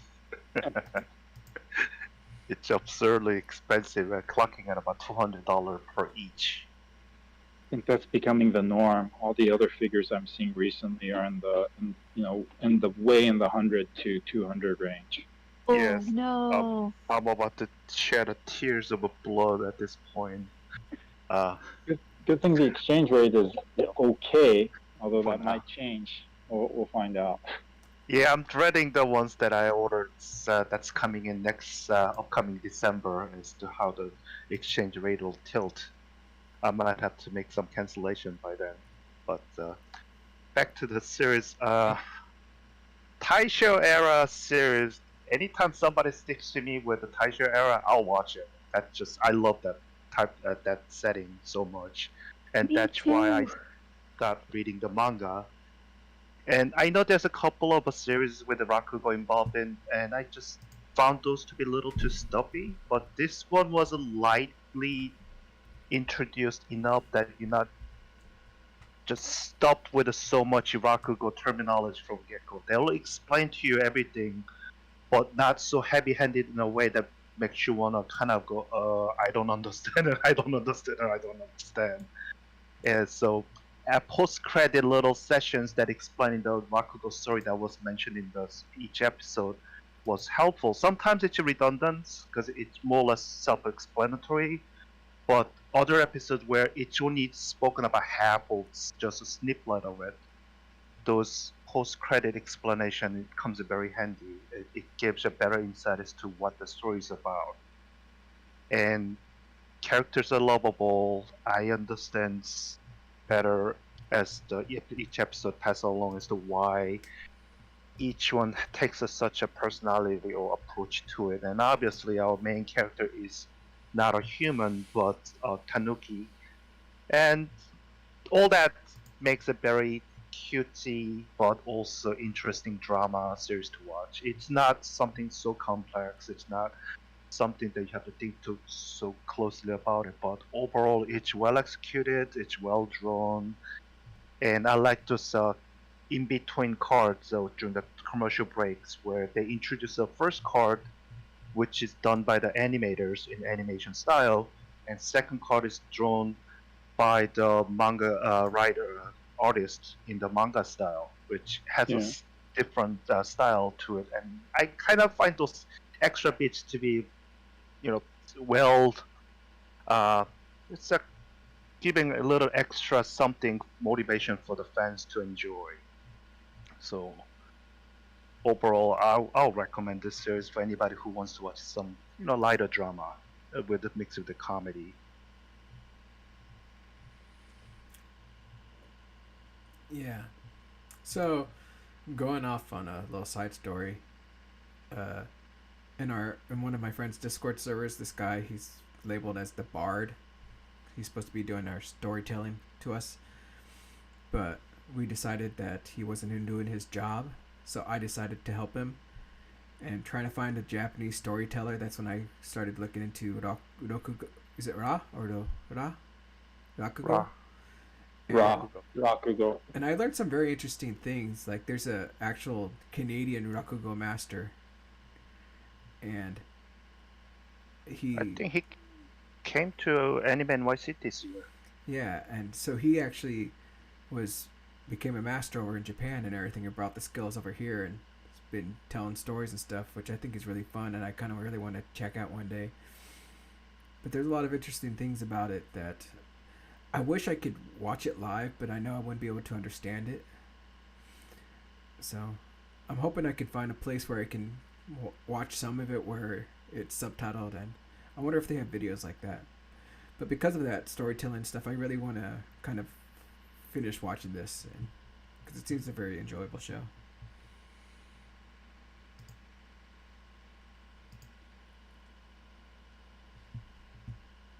So next up we got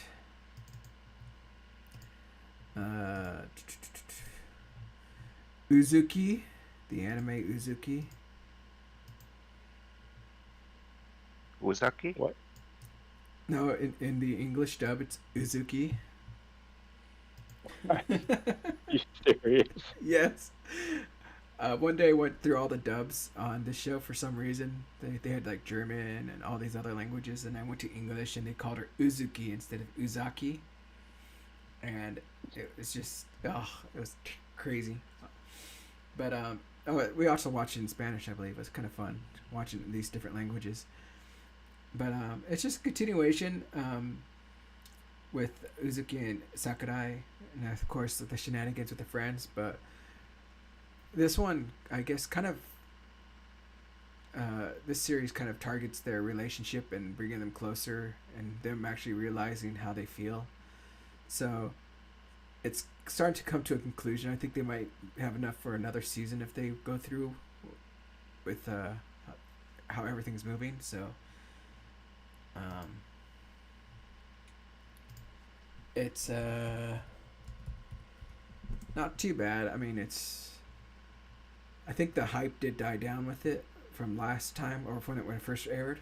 So, but overall, it's still enjoyable, I think. And just if you watch the first season, you definitely have to watch the first season to watch the second season to get why the certain things are happening or what's the relationship with each other. But you do meet a lot of new members, especially of Uzuki's family and also Sakurai's family. So you do get a little more development there. But other than that, it's an interesting show.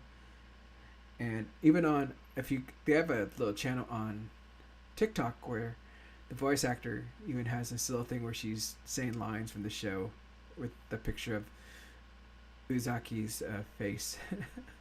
So it's kind of fun to see that. But other than that, not much else to say about this, right? Did their relationship actually develop? It's developing. Yes, it's Okay. it's not to a place where you could say they're together. Mm-hmm. But I have read the manga, so I know where it's going. So I know how it's going to go. So And is her mom still the hottest character?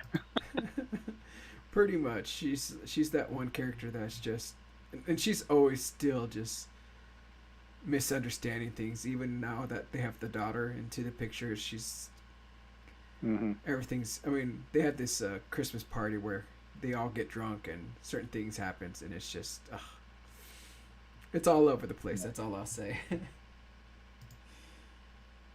Did you want to talk about Yama no Suzume?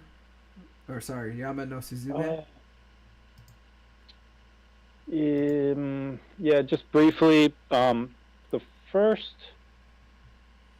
Wait, how many episodes is it? It's like the first 4, maybe 5 episodes are recaps of previous seasons. Okay, so that was not what I was expecting. So that was a little bit of a disappointment. And then the latter half has this, a decent story arc, but it just feels something seems a little off compared to previous seasons, and I just did not enjoy it as much as I have previous seasons. There is an expansion of characters there, but the main story still continues with Aoi and Hinata, and was supporting from Kokona and Kaede-san. So it's, if you like previous seasons, you'll probably like it. But I wish they hadn't spent all that time on recap episodes. And I think they did add animation. They don't just grab the previous ones. But even still, it just wasn't what I was expecting. So that's all.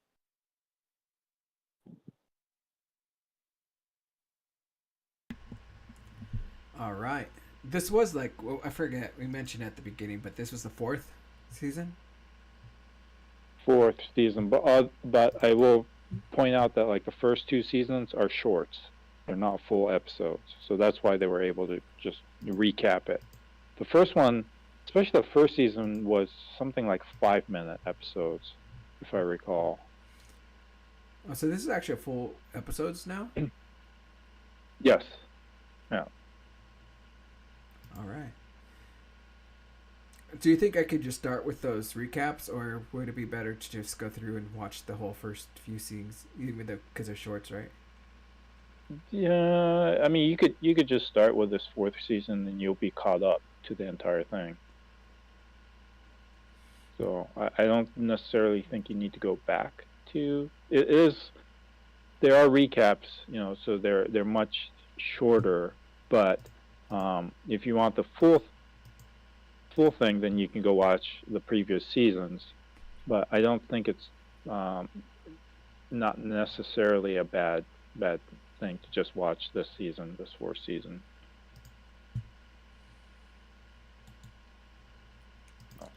All right. I think the next one's the last title. Yeah, the next one's the last title, which is going to be... it's a long title, so we'll just say it by the English one, just Beast Tamer, right? Yeah. Yeah. Actually, here, let me try. Okay. Yusha Party wo Suihou Sereta Beast Tamer Saikyo Shu no Neko Mimi Shoujo de Ao no To Dao, Yeah. which job. which is a tongueful. So of course it's a light novel source, and this is following the new growing trope of abandonment by the hero, right? Or that It kicked out of the hero's party, kicked out of the hero party, right? Or and but it's such. not an isekai. Yeah, that's one good thing about it, right? I guess you could say. Just It's barely. it's so sad how it's not an isekai. It's the passing mark for some shows nowadays. But it is. I think it is a nice fantasy show. Of course, it's going to be your harem-esque type of show with all the individuals he ends up gathering in his group. But Rudain, of course, kicked out of the hero party, ends up meeting the ultimate species, as they call them, right? Or something like that. And through his kindness and help, they decide to join him. And because of his beast tamer powers, he gains immense strength with each animal he tames, and or supreme being, as in this case. So he's obviously becoming stronger and stronger, but they always hint that he was always kind of strong to begin with compared to other beast tamers. But we've never really gotten the actual backstory on his whole why can he do so much compared to others within his field. And to him, it seemed like everything he did was only natural, kind of like that or the kid from the last in the boonies, the last boss. What do you call that? Last dungeon. Yeah, he's kind of in that situation where it seems like everyone in his village was just superior and everything, and so it seems more natural to him than when you're finding out the truth by other word of mouth that others in his same field don't have that ability or can do close to what he can. So, but they never kind of give us the whole background on that, which I kind of want to learn a little bit more of. But I think we'll get that more if they do another season, because they left it open, obviously.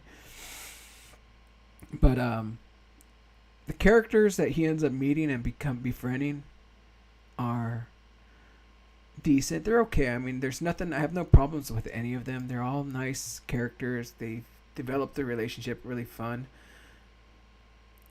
But I do have to say that the antagonist, the hero, they did a really good job building him up to being like, oh my god, you gotta beat him up. You gotta do something.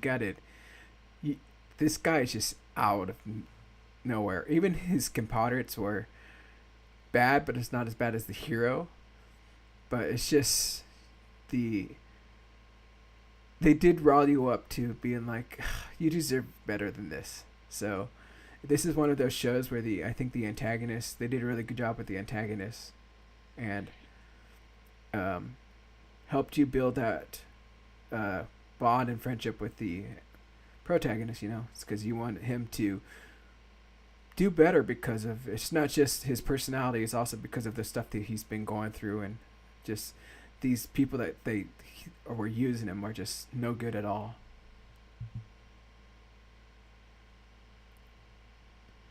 So why did you drop it, Vinny? Or not Vinny, Albert?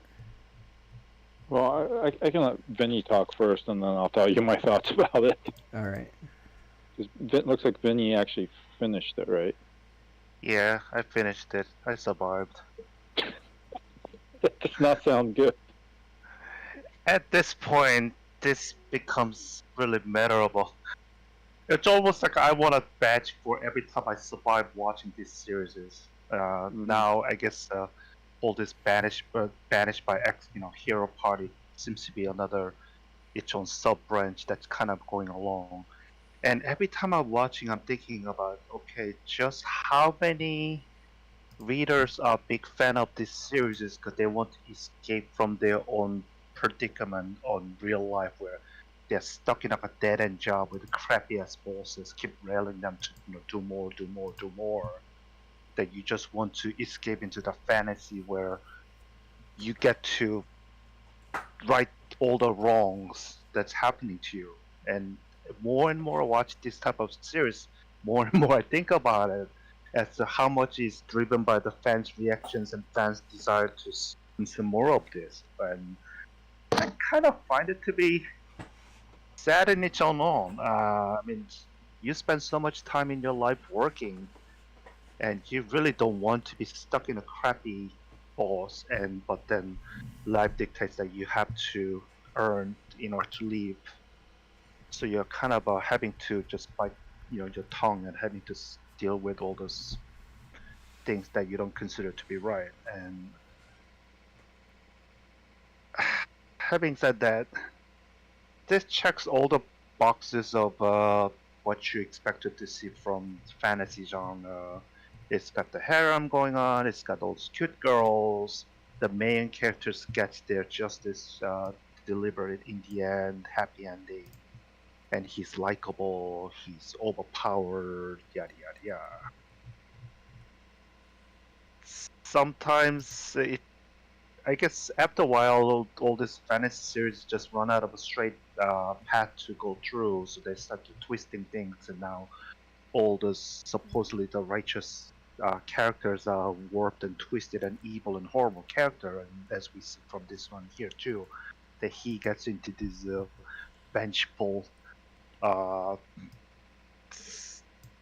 He spent most of the time being vengeful towards the cast member that he threw away, and he's regretting that he's not crawling back to be back in his good grace. So now he must get what he wants. And to me, that's like watching these weird, jilted people in a relationship.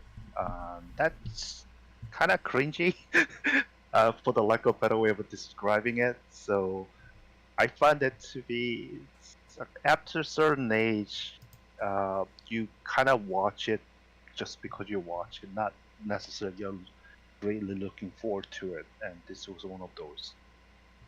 Very average. Cute characters, but average. Mm-hmm. Yeah. So I've actually read the manga, and I've read. Where did I read to? I read to the part after he meets the twin. What are I forget? They're dries? Fairies. No, they're not dries. They're fairies, right? Yeah.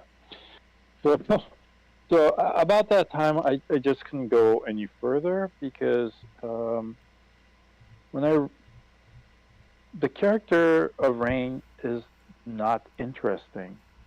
From the get-go, he apparently was doing all these menial tasks for the hero's party, but the hero's party is so dumb they don't realize he's actually, overpowered for what he's doing. He's able to tame multiple beasts, all at the same time, and is, a decent contributing member. But because of their own ineptitude, they fire him, thinking he's dragging them down when, they've been supported by him all along, which is a typical kick from the hero's party trope, right?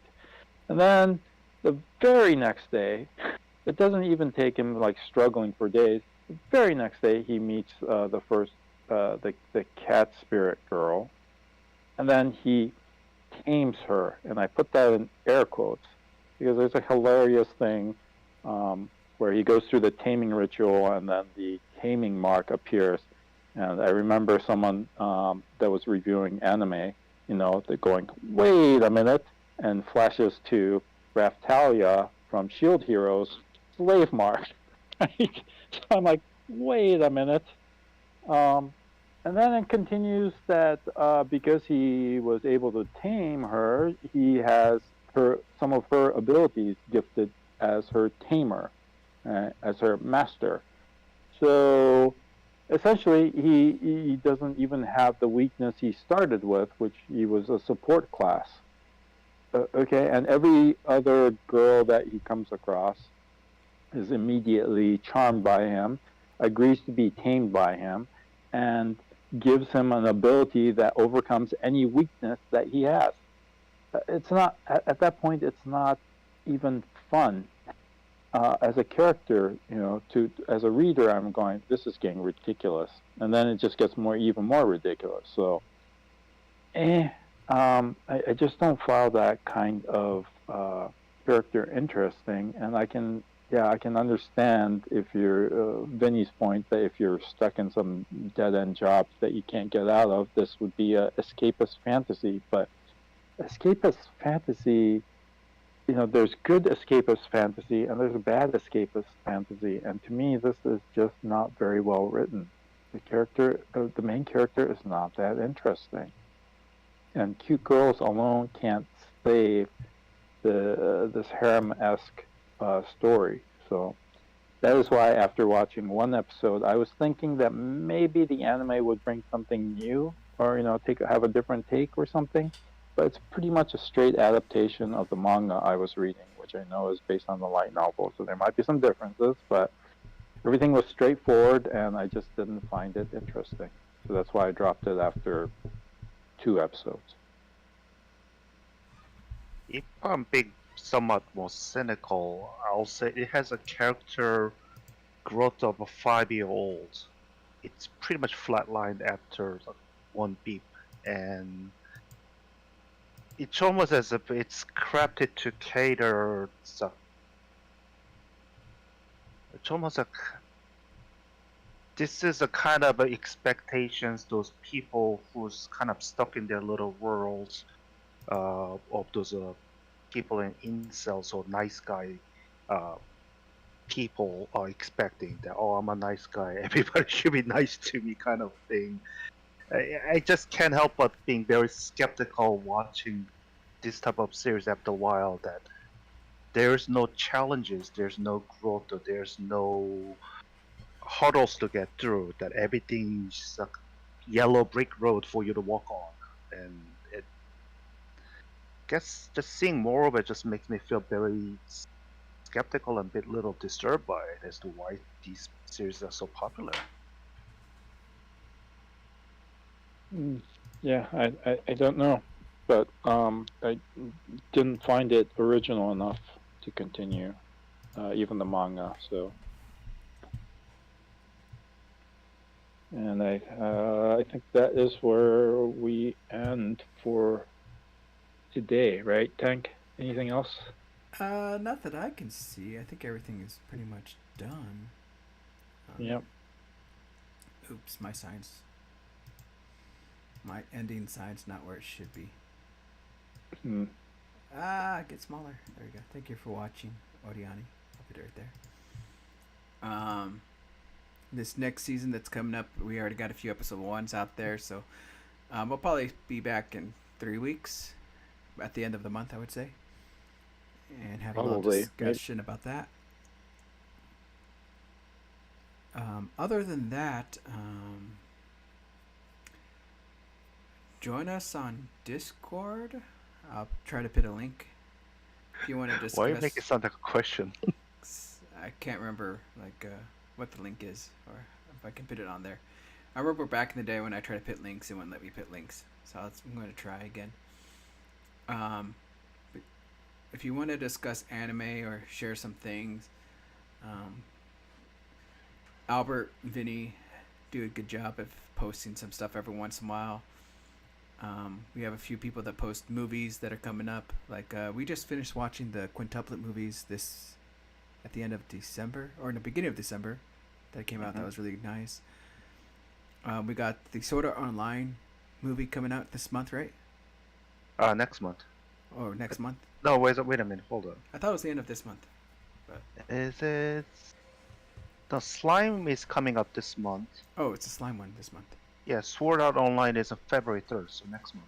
Yeah, so we do have those movies that are going to be coming out, and hopefully in your local theater. So you might want to check those out. Albert tends to post quite a bit about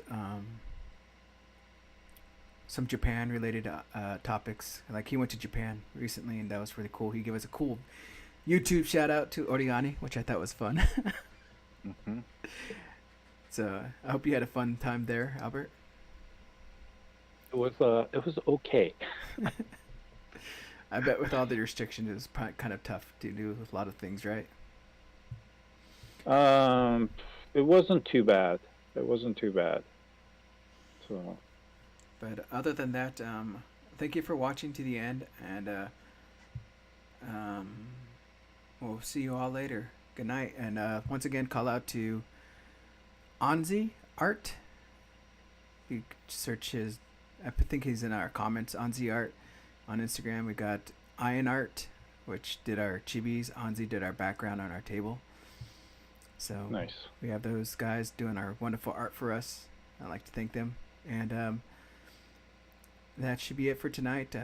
Everyone have a wonderful day or evening, and Happy New Year's once again.